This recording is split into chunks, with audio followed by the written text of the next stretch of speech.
often do you follow the crowd? I'm Christy Birchfield, and today we are looking in the book of Daniel. We're in chapter 3 and looking specifically at verses 4 through 7.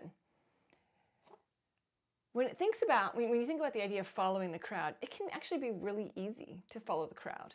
There's a lot less thought that has to go into our actions. There's not nearly as much pressure.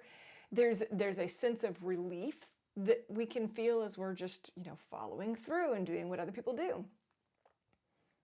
However, often we can find ourselves getting into trouble when we just blindly go along with the crowd.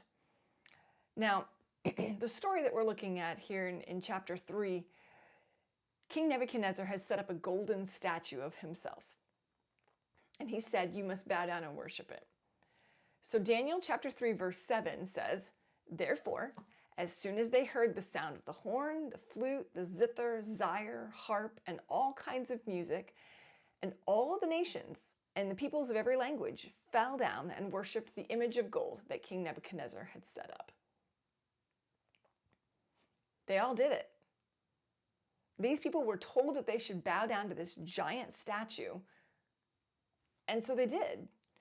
There wasn't anything mentioned about people refusing to do this. We also kind of get the idea that, honestly, this wouldn't have been that uncommon in this day and time.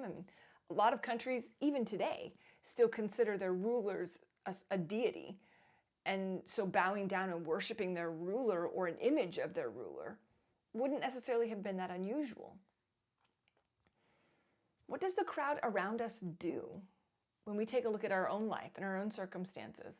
And what are we doing just because the crowd around us is doing it?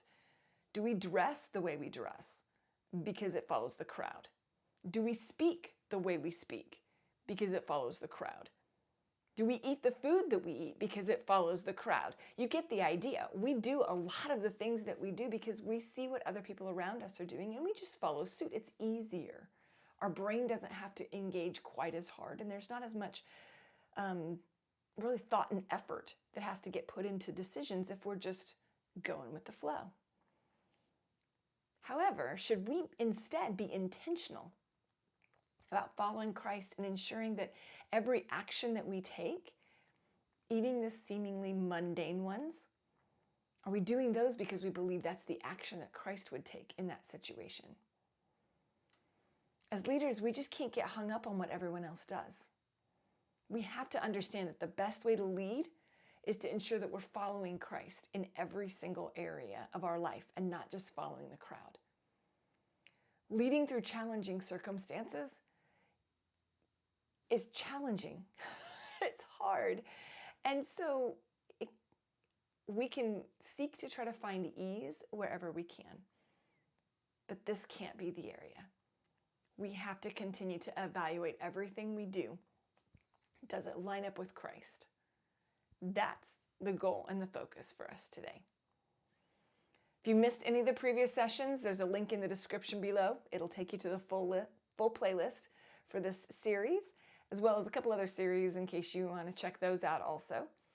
And then there's a subscribe button. Love to have you join us every single day so you don't miss anything. I'll see you tomorrow. Thanks.